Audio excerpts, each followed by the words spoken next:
Hey, what's going on, guys? It is Foxy98 here. Welcome back to another round of Subscriber Championship. It's been a little bit of a while since the last episode, but we are here for another race. We're here for the Singapore Grand Prix, which I believe is round number 7 or 8 of the Grand Prix season now. I think it's round 8, actually. As you can see, though, for the strategy, we're actually starting last on the random grids. We've been absolutely shafted by random grids this weekend when we really didn't need it, but it is what it is. So what I decided to do here is I'm going to start the race on the medium compound tyres. The aim being is to just try and avoid all the carnage and chaos, and then eventually we get a couple of laps of clean air, and those laps hopefully will be crucial as A, we should have the pace, and B, hopefully people will have to stop for new front wings, etc., and we can just get ahead of them basically and try and avoid all the chaos behind. That's the plan. Whether it will happen is another idea. If you end up enjoying today's episode, drop that like, subscribe if you're new here as well. Let's get straight into the race then here as we're just about ready to get going then for the Singapore Grand Prix. Here we go then. Time for the race then. We are on the grid now. We've got 4, another 5 red lights here for the start of this race, and it is lights out and away we go then. A decent start from us. Off the line there as the Fake TV gets a pretty poor start actually off of his grid stop. Drops down into 10th place now as we're going towards turn 1. Just being cautious there, as unfortunately for Schumacher, that was not cautious and he is spun round, and he is now plumb last basically, as we now make up 1 position off the start line there, as we're now pretty much just going to play super cautiously here and try not to be a little bit crazy, to make a couple of adjustments here to the brake bias and the diff on the MFD there as we now go in towards Raffles Boulevard. Here's a 3 wide moment. Surprisingly, no contact or no spin, should we say, as we now just take our time through here, and Schumacher's bored now and gives up and calls a virtual safety car for all of his troubles there, as we now get back racing again. Unfortunately, no full safety car, but it is a virtual safety car, so we live with that now as we press onwards. Just need to wait for it to just expire now, which is obviously the great thing. I don't really know where everyone has started and where people are on terms of the racetrack, but of course we will get to that point in the near future, as the VSC is now ending. We're a long way up on our Delta actually, so we'll do our best now to try and get that up there. We're about 3 seconds. I think the Delta might be a bit glitchy because as you can see the pack is really, really close obviously and compact, so I'm not quite sure where they expected us to gain 3.5 seconds from, but we're gaining it anyway now as we go through in towards the end of the first lap now here.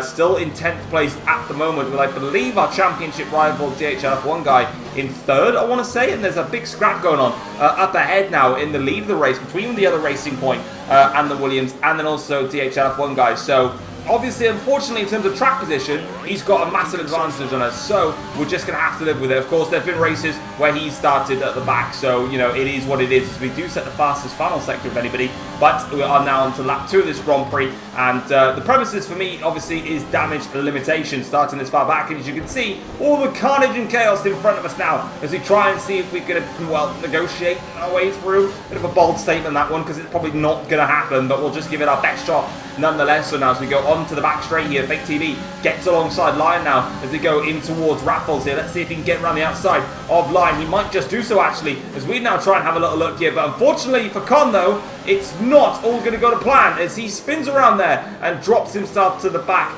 of the field. He's also got a drive-through penalty actually as well, so he's jumped the start, and that probably explains how he managed to get so far up the order in the first place here. To be honest, I probably would have been easier off jumping the start, but anyway, we're now going to carry on here as Callisto and Fake TV try and go through in towards the corner. That's a really aggressive move there from Callisto, cutting the corner there and making contact with the Fake TV now, and he will be under investigation for that and did get penalised for that incident, but obviously at the time, well, we wouldn't have known that. But yeah, very, very aggressive attack there on Fake TV. Just tried to get the position back, it just wasn't worth it. The corner was lost at that point, but it is what it is. Moving forward onwards now though, you can see that we're just literally in a complete catastrophe of just trying to find our way through now as Madman hits the wall there, actually ghosts through. So then as I try and break through here, we go super deep there, make a gentle brush with the wall, but it was so late. I did actually damage the front wing, and I was too busy checking that here that Connor actually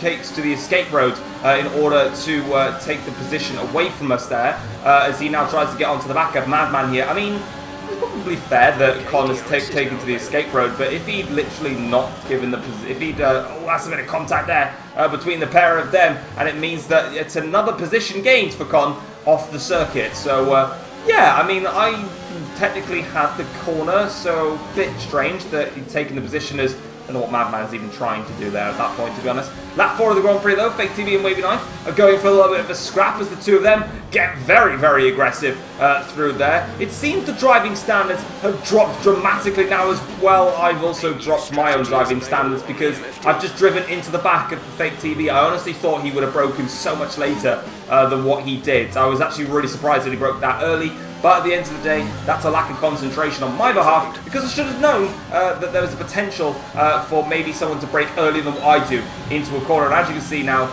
this is pretty much race just ruined at this point. I mean, we've been stuck behind the traffic. It doesn't help because, of course, Singapore, when it's a traffic-heavy circuit, his Wavy Knife goes off circuit there in his fight with Fake TV. Again, the two of them just really just pushing each other off the circuit, basically. For me now, we do get in front of Wavy Knife, but it's not really going to be for much longer because, of course, we've got damage to our front wing on both sides. Like I said, you know, it was going to be tough enough anyway because we're getting stuck in the traffic here. But, of course, now that we've broken half of our front wing, well, we've got broken end plates on both sides now. It's pretty much just hampered our race performance in general. Lap 5 of the Grand Prix now, and I'm literally just following the Fake TV at this point as he barges his way past Bacon Boys there now, who's on the soft tyres, so expect him in very soon as we try and have a look in towards this chicane. But unfortunately, I can't really go for any sort of daring move under braking because I've damaged a lot of my front wing. Of course, the front wing damage will obviously affect the aero, which is all right because it's mostly slow speed corners around here, but obviously you still need to bear that in mind as I've bumped the wall again and actually done even more damage to the car, but that's with the understeer. And then Bacon Boys actually pits anyway, as I expected him to. On this occasion, we're just about going to keep ourselves in the track limits, but we are a long way off the pace as DHL F1 guy pits for a set of medium compound tyres, and well, he's miles clear, so I'm not getting anywhere near him in this Grand Prix, that is for certain, as there's a crash there between both the Racing Point drivers. What was Constant Soda doing there in towards the Singapore sling? He's just completely shoved Fake TV into the wall there, and now Fake TV here has got damage to his front wing, and Constant Soda is, well, pretty much got off scot-free. We'll go down the inside now of the Fake TV, but that's a really aggressive move there that Constant Soda has just played on his own teammate, for that matter. I don't know why he shoved himself so far towards that side of the circuit, but we're going to get past Soda now. And for Lion, he's also made a mistake now. So Lion here, who leads the Singapore Grand Prix, has made an error as they go down in towards the first corner. We're going to go down the inside here of Lion and take the lead of the Singapore Grand Prix. Lion extending his stint, actually, on the soft compound tyres. So he's doing something a little bit different to the rest of the field, who pitted around about lap 5, lap 6. Lion, on the other hand, is going to stay out and go a little bit longer. But what's going to be hurting Lion now, unfortunately, is me. Hello. Because I've got a broken front wing. So I'm literally compromising myself in this Grand Prix. Now, of course, we're going to be coming in for our one and only stop of the Grand Prix. Remember that gap that I had over DHL F1 guy? When he came out of the pits, it was 16 seconds. It's now 5 seconds. I lost 10 seconds during all that. That is the occasion where I should have said, let's say, lost like 4 seconds potentially. Not like 10, plus the pit stop change of the front wing. Now, we're probably going to get lucky to get a podium here today, but we're going to give it everything we got though on a fresh set of the soft compound tyres. I have actually pitted a lap earlier than when I was meant to stop. Now, that's not going to help these soft tyres at all, but it's just losing too much time. I'd rather lose time via tyre degradation than have a really bad front wing, basically, as Soda there goes way off the track in towards turn 3. Pretty much just... I don't know, I don't have any words to describe it, to be honest. It's just, I'm lost for the description sections as we now go through to try and attack him now. Speaking of trying to attack him here, we're going to go now in towards the hairpin, and Soda now gets a little bit of a rough exit as we're now going to get the power down here with the DRS now going in towards this way. We're going to go towards the outside line. He forces us right up against the wall there. Super aggressive driving, and by doing that, he breaks a bit too late through there, and we're just going to nick the position there. But again, from Soda, I was shouting, actually, I'll be honest with you, during the race, literally putting us into the wall. Yeah, sort your defensive driving out. It's a bit mean. But yeah, now we're going to get onto the back of Bacon Boys here for P4 as I bump the wall again. But as you can see here, we've got much better speed, much better pace on these soft tyres versus him on his mediums. He has got a 3-second time penalty, but of course we want to try and get past. He actually goes off the track at the last corner, but we're going to get through.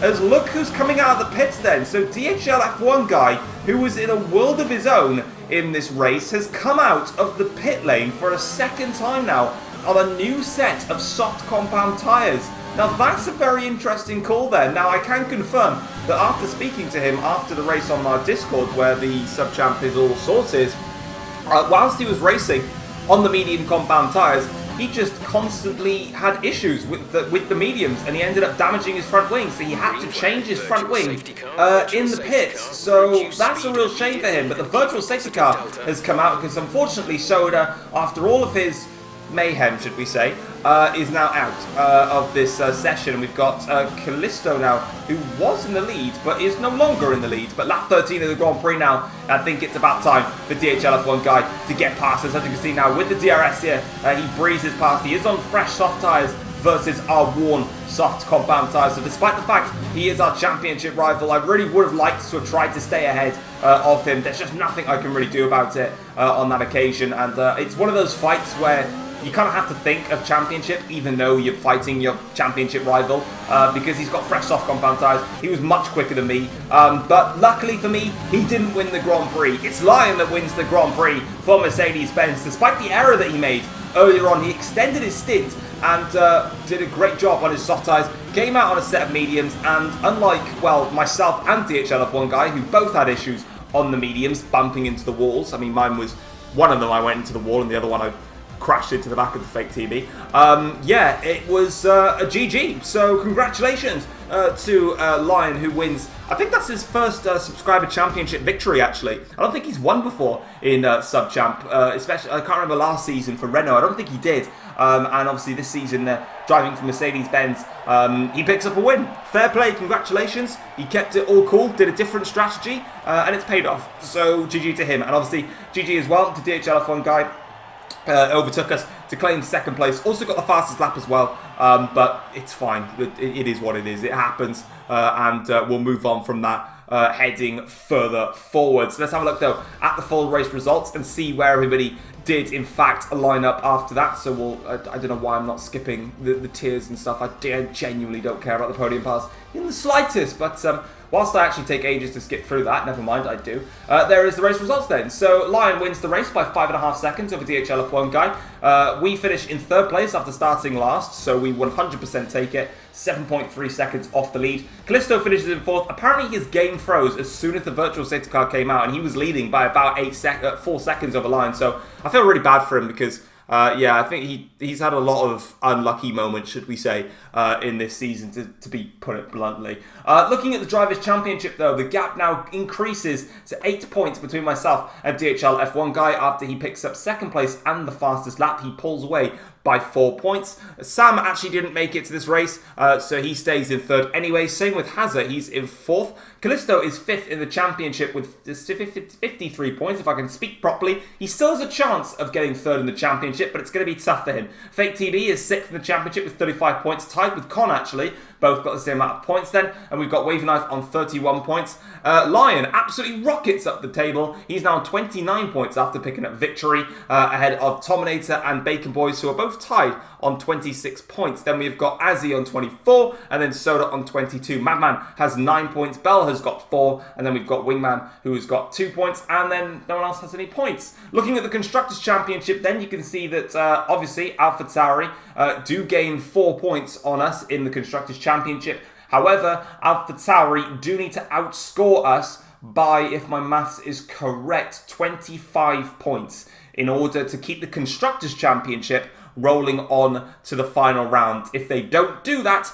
then myself and Sam will be Constructors Champions with our team. McLaren Williams are on 96 points, getting close to the 100-point mark now, with Ferrari on 75 points, Racing Point 57, Red Bull are on 55 points, Haas is that, yeah, on 52 points, Renault are on 36 points, Mercedes move up to 31 points, and Alfa Romeo are the only team left in single digits on 9. But there we go, guys. That is it for the Singapore Grand Prix. I hope you guys have enjoyed the race. If you have, drop it a like, subscribe if you're new around here as well. And next time around, we're racing a track that no one knows yet because it's a special random circuit. But for now, I'll see you next time. Take care all. Peace.